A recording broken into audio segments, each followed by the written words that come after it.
ઘણી ઠંડી છે, પરંતુ આપણે કોણ? આપણે તો આદિવાસી. ઠંડી, તાપ, તડકો બધું સહન કરીને જે આગળ વધે તે આદિવાસી. જય આદિવાસી! જય આદિવાસી! જય આદિવાસી! જય આદિવાસી! જય આદિવાસી! જય આદિવાસી! આદિવાસી એકતા! જિંદાબાદ! આદિવાસી એકતા! જિંદાબાદ!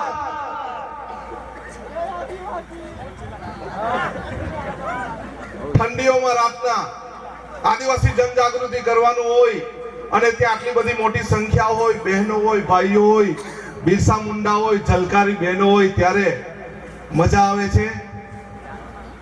વધારે સમય નથી લેવાનો, પરંતુ આપણી સાથે અહીં સમસ્ત આદિવાસી સમાજના પ્રમુખ પ્રદીપભાઈ ગરાસિયા બાબુ કાકા, જેમણે આપણા વિસ્તારમાં જનજાગૃતિની સાથે સાથે જે રૂઢી પ્રથા કામ અત્યારે સૌથી વધારે ચર્ચાનો વિષય છે, પત્રકારો, ટીવી મીડિયા માટે રૂઢી પ્રથા એટલે શું?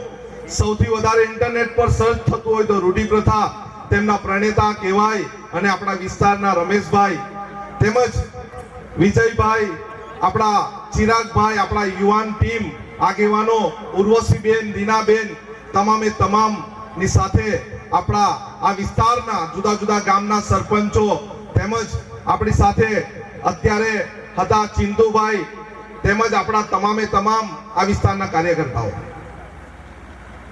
ખરેખર આપણે જે 24 તારીખે કરી બતાવ્યું નેશનલ મીડિયાએ, એ ઇન્ડિયન એક્સપ્રેસ હોય, ઇન્ડિયા ટુડે હોય, તમામે લીધું છે. ગુજરાતની તમામે તમામ ચેનલ પર લાઈવ આવ્યું છે. તેનો તમામે તમામ જો કોઈના પર થતું હોય તો આખા તમામ આપણા આદિવાસી સમાજનું છે. અને ભારતમાલા પ્રોજેક્ટને આહવાન અંદર આપણા મુખ્યમંત્રીએ સ્થગિત કર્યો છે. એટલે કોઈએ બહુ ખુશ થવાની જરૂર નથી, પણ સ્થગિત થયેલા કાર્યક્રમને આપણે રદ કરાવીને જંપીશું. જ્યાં સુધી રદ નહીં થશે ત્યાં સુધી આપણી આ રીતની જનજાગૃતિ અને તમામે તમામ વિસ્તારની મીટિંગો ચાલુ રહેશે. પેલી વાત કરીએ તેમ 24 તારીખે તો એક પવનની મીઠી લહેર ગુજરી ગઈ ચીખલીમાં, પણ 3 તારીખે તોફાન આવશે, તોફાન. નવસારીમાં 3 તારીખે બહેનોનું તોફાન આવશે, બહેનોનું. આખા પ્રોગ્રામ, વ્યસન મુક્તિનો પ્રોગ્રામ બહેનો દ્વારા કરવામાં આવશે. અને બહેનોની સાથે સાથે અમે બધા રહેશું જ, પરંતુ બહેનો આખા નવસારીએ કોઈ દિવસ બહેનો નહીં જોઈ હોય એટલી બહેનો રસ્તા પર ઉતરી આવશે. એમાં આ વિસ્તારની બહેનોને ખાસ મારી વિનંતી છે કે જ્યારે ઉર્વશીબેન બોલાવતા હતા કે આવશો કે નહીં આવશો, ત્યારે તમારો જરાક હાથ નીચો હતો, પરંતુ હું આ વિસ્તારનો ધારાસભ્ય છું, હું બોલાવું છું. આવશો ને બેન બધા? આવશો ને બધા? આવશો ને બધા? તમામે તમામ બહેનોએ વ્યસન મુક્તિના આ રેલીમાં આવવાનું છે અને આપણી રેલીને સફળ બનાવવાની છે. હાલની પરિસ્થિતિની વાત કરવા માંગુ છું. મેં પ્રથમ એક વાત કરી લઉં કે હું આદિવાસી સમાજનો કાર્યકર્તા છું અને રહીશ. હું કોઈ ધારાસભ્ય, કોઈ પાર્ટીના ધારાસભ્ય તરીકે અહીં નથી આવ્યો, એ ખાસ નોંધ લઈ લેજો. આપણે વાત કરવા બેઠા છે આદિવાસી સમાજની, ત્યારે કેટલીક વાત હું તમને કહી દઉં. આદિવાસી સમાજ ભોળો, બળો, શાંતિપ્રિય અને શાંતિથી રહેનારો છે. એનો મતલબ આ તંત્રએ અને બીજા લોકોએ એવો સમજી લીધો કે આ લોક નેતાથી આપણે પાણી લઈ લઈશું, આ લોકો કઈ બોલતા નથી. આ લોક નેતાથી જરૂર પડી ત્યારે જંગલનું લાકડું લઈ લીધું, આ વિસ્તારના લોકો બોલતા નથી. આપણે આદિવાસી વિસ્તારમાં ખાણ ખનીજ નીકળે છે, એ લઈ લીધી, આ લોકો કોઈ બોલતા નથી. પરંતુ જ્યારે આપણી ધરતી માતાની વાત આવી, કે આપણી જમીન લેવાની વાત આવી, ત્યારે આપણે કોઈ પણ ભોગે સાખી લેવાના નથી. આપણે એક ઇંચ જમીન પણ એ લોકોને આપશું નહીં. એના માટે જેટલું લડવું પડે એટલું લડવા માટે આખી ટીમ, આપણા આદિવાસી નેતાઓની આખી ટીમ બેઠી છે. એ ટીમ આપણી પડખે રહેશે અને આપણી સાથે રહેશે. સાથે સાથે ભારતમાલા પ્રોજેક્ટને જ્યાં સુધી રદ નહીં કરવામાં આવે, એ પણ સારામાં સારા મંત્રી દ્વારા, મુખ્યમંત્રી દ્વારા અથવા તો પ્રધાનમંત્રી દ્વારા જોઈને રદ નહીં કરવામાં આવે ત્યાં સુધી આપણી લડત ચાલુ રહેશે. આપણને કોઈ 3 પાટિયા નેતા પેપરમાં આપી દે કે કે ભાઈ આ રદ કરેલો છે તો એ વાત ખોટી છે. એ તીન પાટિયા નેતાને ખબર નથી. ગરીબ કલ્યાણ મેળામાં એમ કીધું ભારતમાલા પ્રોજેક્ટ તો કોઈ મળે જ નહીં. આ કલેક્ટર સાહેબને પૂછો ને આને પૂછો. વાત થઈ 10 દિવસ પછી મીટિંગ રાખી ને પછી કહે છે મીડિયાને કે આ તો સૂચિત છે, હજુ એના પૈસા નથી આવ્યા ને રંગ તો કાચીરા કરતા પહેલો બદલી કાઢે છે.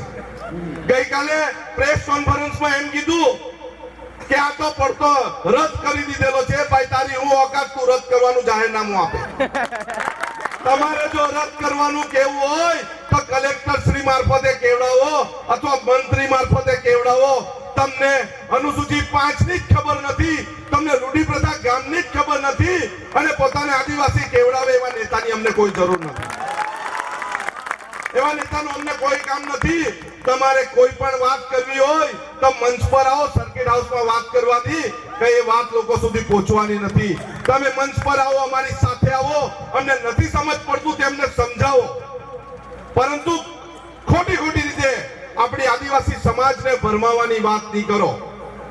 અમે કોઈ પણ કામ બંધારણના વિરોધમાં કરતા નથી. અમારી આટલી મોટી રેલી ગઈ તેમાં કોઈનું પાકીટ ચોરાયું નથી.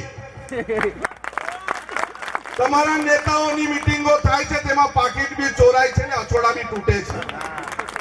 આદિવાસી સમાજ એને કહેવાય.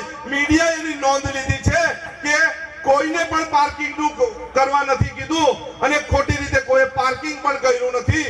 પોતાની રીતે શાંતિથી કોઈ પણ કાકરી ચાળો કર્યા વગર આખી મીટિંગ પતાવી છે અને શાંતિથી ઘરે પહોંચ્યા છે. આ માત્ર ને માત્ર આદિવાસી સમાજના લોકો જ કરી શકે છે. બીજા કહેવાતા સભ્ય સમાજના લોકોમાં આવી કઈ તાકાત જ નથી આવી રીતે કરવાની. ભૂતકાળમાં પણ અમુક સમાજ લોકો દ્વારા આવી રીતે રસ્તા પર નીકળ્યા હતા અને સરકારી તંત્રને દુનિયાભરનું નુકસાન પહોંચાડવામાં આવ્યું છે.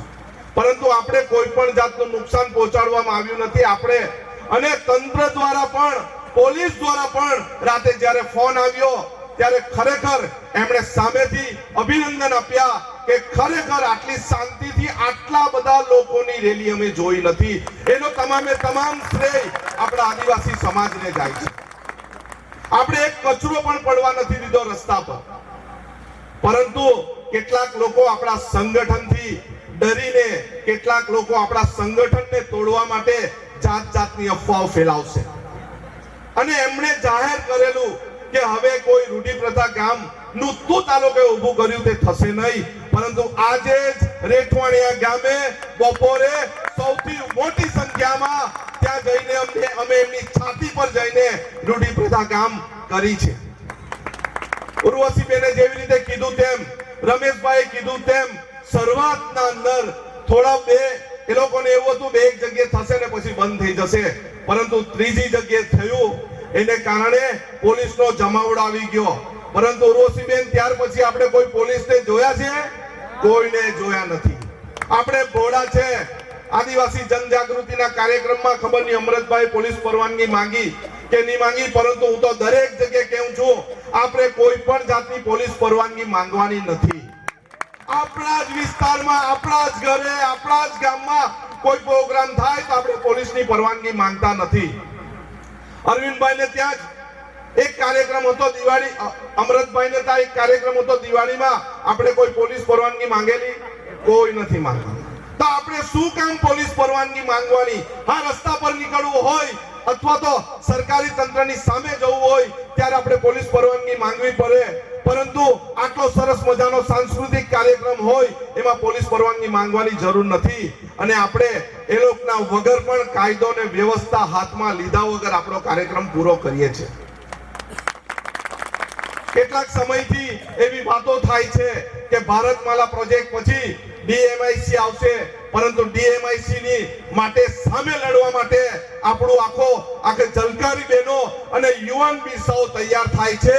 આપણે કોઈ પણ જાતનો સરકારી પ્રોજેક્ટ આ બાજુ લાવવા દેવા માંગતા નથી, જેનાથી આપણને નુકસાન થાય, જેનાથી આપણી સંસ્કૃતિને નુકસાન થાય, જેનાથી આપણા દેવોને નુકસાન થાય, જેનાથી આપણી ધરતી માતાને નુકસાન થાય એવું કોઈ પણ જાતનું કૃત્ય અમે આ વિસ્તારમાં કરવા દેવા માંગતા નથી.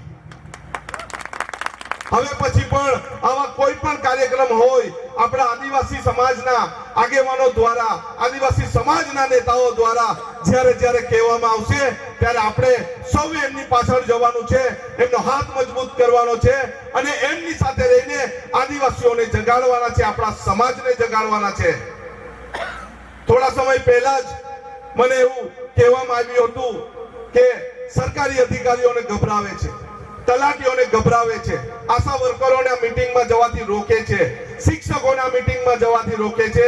ત્યારે હું તમને કહેવા માંગુ છું, કોઈનાથી ગભરાવાની, ડરવાની જરૂર નથી. હું તમારી સાથે છું. તમને જો કોઈ ગભરાવશે તો તમે મારી પાસે આવજો. હું તરત ને તરત તે અધિકારીને પૂછીશ કે તમે કયા હકથી એમને ડરાવો છો ને ગભરાવો છો. વધુ વાત નથી કરતો. હું હર હંમેશા મીટિંગમાં એક વાત કરીને મારું વક્તવ્ય પૂરું કરું છું. કૂતરાઓના ટોળાને એક પથ્થર મારીએ તો શું થાય? કૂતરાઓનું ટોળું જતું રહે છે. પરંતુ એ જ પથ્થર જ્યારે મધમાખીના ટોળાઓને મારો ત્યારે શું થાય? મધમાખીના ટોળાઓને મારો તો શું થાય? મધમાખીના ટોળાઓને મારીએ તો આપણે ભાગવું પડે. તો આપણે શું બનવાનું? આપણે મધમાખીનું ટોળું બનવાનું છે. આપણા સમાજને મીઠું મધ આપવાનું છે.